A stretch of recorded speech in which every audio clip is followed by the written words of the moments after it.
सत्ता का दूसरा कार्यकाल। और सवाल अभी विपक्ष से। सवाल तो उससे होगा जिसके हाथ में ताकत हो, जिसके हाथ में पुलिस हो, संस्थाएं हो और मीडिया जिसके सामने नतमस्तक हो। सवाल तो उससे होगा ना। हम लेकर आए खबरों का एक ऐसा शो जिसमें सवाल होंगे सीधे, बेलाग और बेबाक उनसे जो सवालों से बचते हैं, जिनके हाथ में ताकत है। बेबाक। लाइव टीवी, सच सबसे आगे। नमस्कार, आप देख रहे हैं बेबाक। मैं अभिसार शर्मा।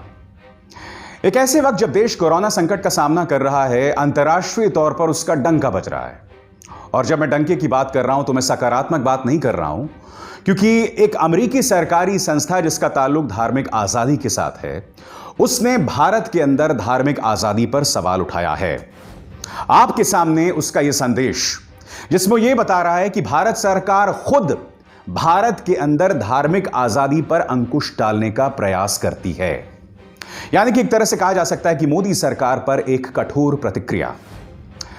अजीबोगरीब बात यह है और भारत के लिए दुख की बात यह है कि हम किन देशों में स्थान पा रहे हैं। इस फहरिस्त में ईरान भी है, सऊदी अरब भी है, सीरिया भी है, पाकिस्तान भी है, उत्तर कोरिया भी है और चाइना भी है। भारत के लिए इससे ज्यादा शर्म की बात कुछ नहीं हो सकती थी। अब जाहिर सी बात है कि इस पर भारत ने कड़ी प्रतिक्रिया जताई है, क्योंकि सीधा सवाल मोदी सरकार पर है।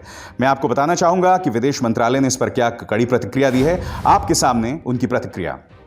भारतीय विदेश मंत्रालय ने कहा है कि यह संगठन विशेष की सोच है जिसकी भारत को परवाह नहीं है। आयोग की रिपोर्ट आने के तत्काल बाद भारतीय विदेश मंत्रालय के प्रवक्ता अनुराग श्रीवास्तव ने इसे पक्षपाती और विवादास्पद बताया। उन्होंने कहा कि भारत के खिलाफ इस आयोग की टिप्पणियां नई नहीं हैं।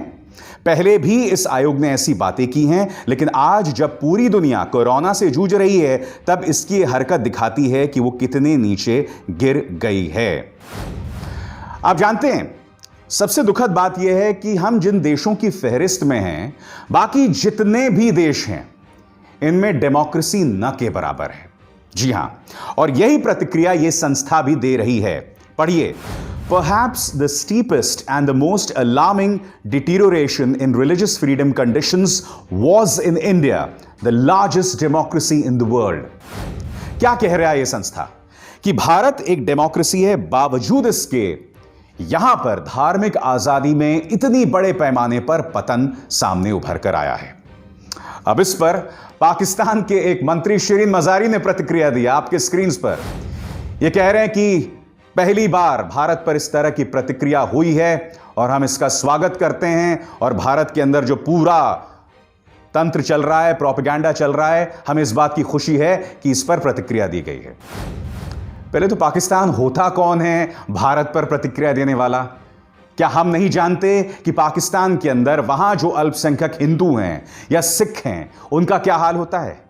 ढेरों मिसालें सामने उभर कर आती हैं जहां पर हिंदुओं के साथ, सिखों के साथ किस तरह का अत्याचार होता है। तो कृपया अपने गिरेबान में झांक कर देखें भारत पर प्रतिक्रिया करने से पहले। मगर मैं कुछ और कहना चाहता हूं। एक छुटभैया सा देश हम पर प्रतिक्रिया करे और हम उसका जवाब दे सकते हैं जैसे मैंने जवाब दिया। मगर आपको यह सोचना होगा कि ऐसा क्या हो गया 6 सालों में कि अब हमारी तुलना पाकिस्तान, नॉर्थ कोरिया और सीरिया से होने लगी, सऊदी अरब से होने लगी। हम ये कह सकते हैं कि पाकिस्तान को क्या हक है बोलने का? हम जानते हैं 1977 से लेकर अब तक पाकिस्तान में धार्मिक आजादी न के बराबर है। वहां के अहमदियों के साथ क्या होता है, बलूचियों के साथ होता है, हिंदू और सिखों के साथ होता है, हम सब जानते हैं। मगर आज इतने बुरे दिन आ गए कि पाकिस्तान को कोस कोस कर अब हमारी तुलना उनके साथ हो रही है। और यह मत सोचिए, देखिए हमारे लिए बहुत आसान है कि अगर हम अपनी गर्दन जो है वो रेत में दफन कर दें। मगर क्या आप नहीं जानते हैं कि पिछले कुछ दिनों में जो मध्य पूर्व के देश हैं वो अचानक कैसे सक्रिय हो गए?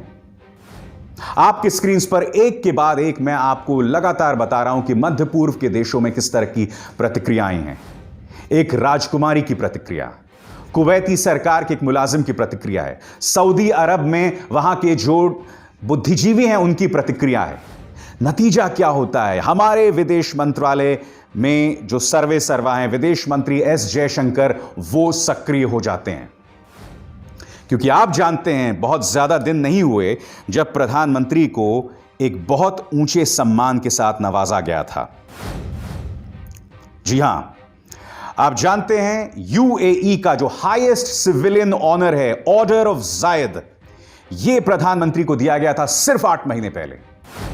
और 8 महीने में ऐसा क्या हो गया कि अब वहां की सरकारें, वहां की जनता, वहां की बुद्धिजीवी जो लगातार भारत पर सवाल कर रहे हैं। हम सब ये कह सकते हैं इनको क्या हक है हमारे आंतरिक मामलों में दखल देने का, मगर क्या इससे मुद्दे का समाधान हो जाता है? आप अपने गिरबान में झांक कर देखिए ना। आपकी स्क्रीन पर यह है बीजेपी का एमएलए सुरेश तिवारी, जबकि मोहन भागवत, प्रधानमंत्री नरेंद्र मोदी कह चुके हैं कि तबलीगी जमात के एवज में हम पूरे मुस्लिम समुदाय को टारगेट ना करें। प्रधानमंत्री कह चुके हैं कि कोरोना का जो हमें मुकाबला करना है, सबको एक साथ मिलकर करना है। और जब कोरोना हमला करता है तो किसी का धर्म, किसी की जाति, किसी का रंग, किसी का समुदाय नहीं देखता। प्रधानमंत्री नरेंद्र मोदी और मोहन भागवत संदेश दे चुके हैं, मगर फिर भी इनके नेता उनकी बात नहीं सुन रहे हैं। ऑल्ट न्यूज के पत्रकार मोहम्मद जुबैर ने अपने ट्विटर हैंडल पर यह वीडियो पेश किया है, जिसमें चरखारी से बीजेपी विधायक बृजभूषण एक मुस्लिम फल वाले को जलील कर रहे हैं। और न सिर्फ जलील कर रहे हैं, बल्कि उसके बेटे के सामने उसको धमका रहे हैं कि दोबारा इस गली में मत आना। अगर यह वीडियो सही है तो मुझे बताइए ना, अमेरिकी संस्था ने जो कहा वो क्या गलत था? नाम क्या है बेटा? तू बोल, सही बोल। तू बोलेगा तेरा बाप बच जाएगा, नहीं तो बता रहा हूँ।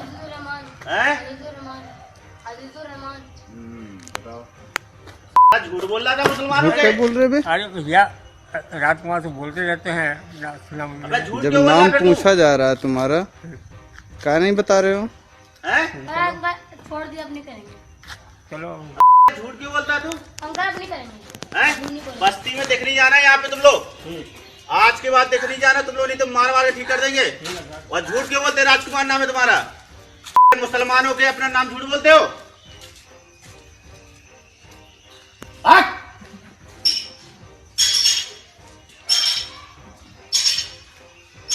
देख मत जाना यहाँ मोहल्ले में। राजकुमार नाम बता रहा था अपना। हिंदू नाम बता रहा है। मुसलमानों के अपना हिंदू नाम बता रहा। झूठ बोल के ये लोग सब्जी बेच रहे हैं। क्या यह हकीकत नहीं है कि मुसलमानों का सोशल बॉयकॉट कई जगहों पर चल रहा है? बाकायदा उसको अंजाम दिया जा रहा है। एक ऐसे वक्त जब देश की लड़ाई कोरोना संकट से है, भारतीय जनता पार्टी के प्रवक्ता क्या कर रहे हैं? आप इनके ट्विटर टाइमलाइंस पर देखिए, सिवाय मुसलमानों पर जहर के अलावा कुछ नहीं दिखाई देता।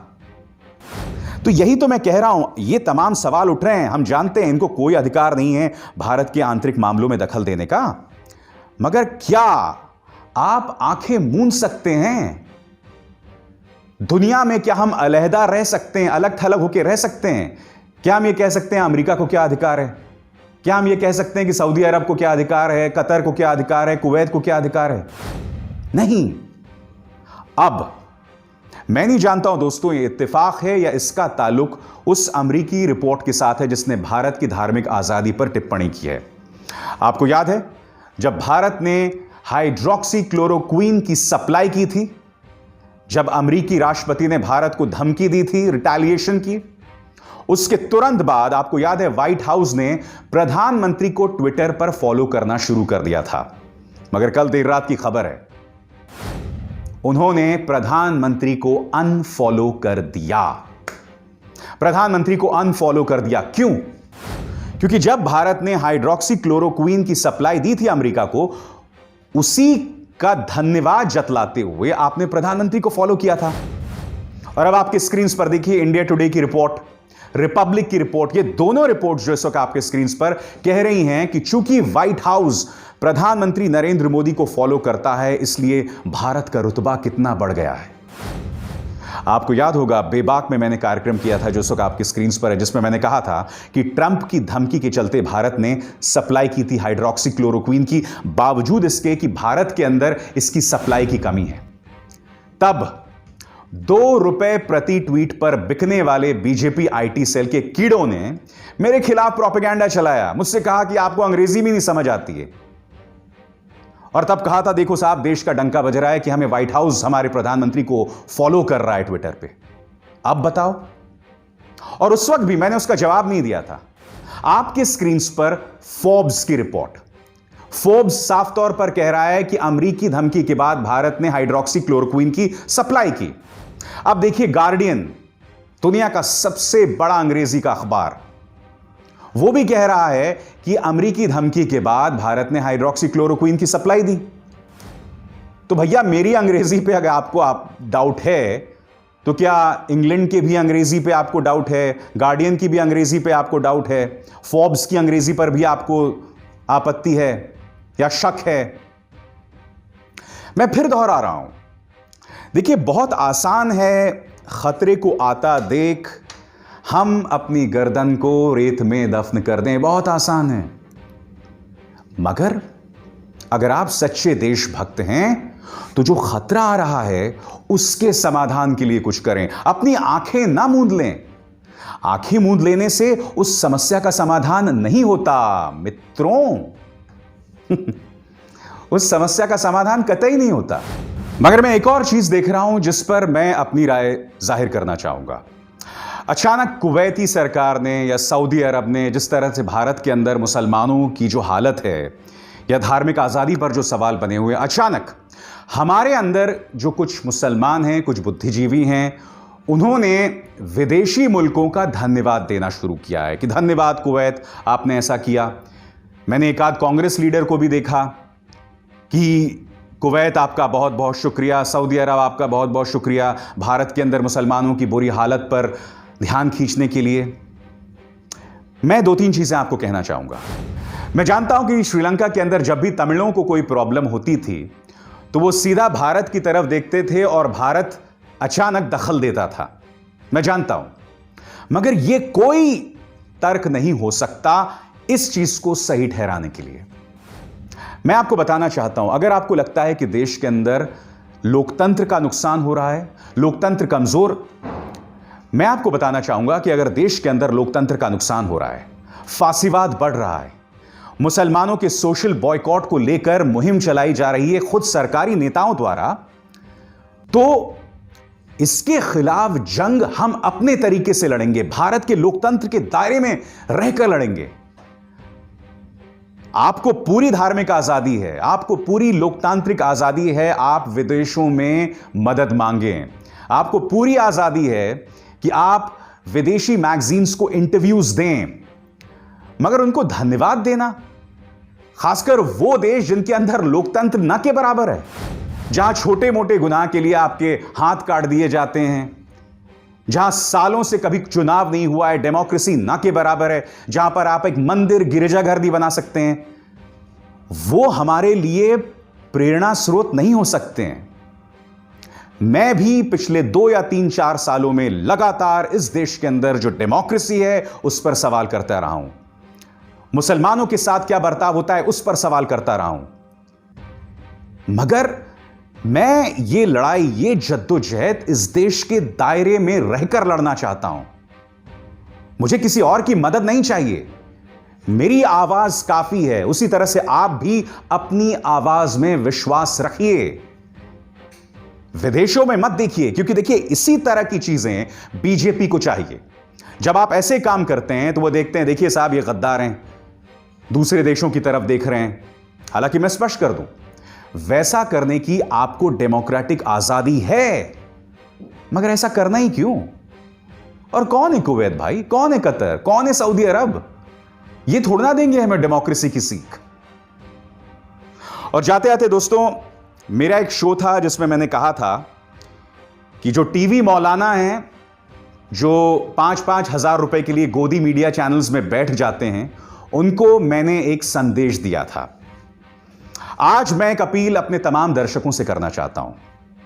मेरी आप सबसे अपील है कि आप लोगों ने मेरी इस मुहिम का जबरदस्त साथ दिया था, आप सबको बहुत बहुत धन्यवाद। मगर मेरी आपसे एक और अपील है कि ये जो टीवी मौलाना हैं जो बैठ जाते हैं गोदी मीडिया चैनल पर और धर्म को बदनाम करते हैं, मुसलमानों को बदनाम करते हैं, इनके खिलाफ आप लोग कृपया जहर ना उगलें, इन्हें हिंसा की धमकी ना दें।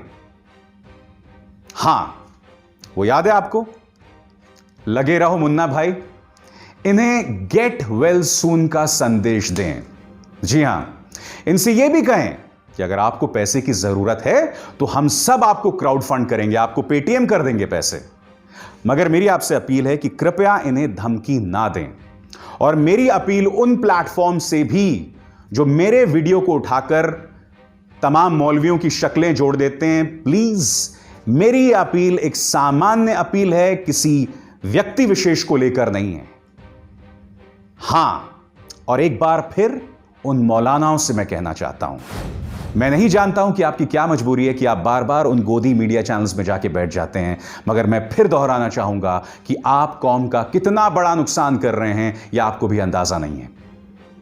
या तो आपको इस बात का आभास नहीं है, या रुपयों की और सिक्कों की खनक के सामने हम सब चीजें अनसुना कर देते हैं। खैर, मेरा तो कर्तव्य है कि आपके सामने अपनी बात रखना। आप समझना चाहें, सुनना चाहें, यह आपकी लोकतांत्रिक आजादी है। बेबाक में बस इतना ही। इस कार्यक्रम को ज्यादा से ज्यादा लोगों तक पहुंचाएं, लाइक करें, शेयर करें और द लाइव टीवी को ना सिर्फ सब्सक्राइब करें बल्कि उस बेल आइकन को भी जरूर दबाएं। अभिसार शर्मा को दीजिए इजाजत। नमस्कार। लाइव टीवी, सच सबसे आगे।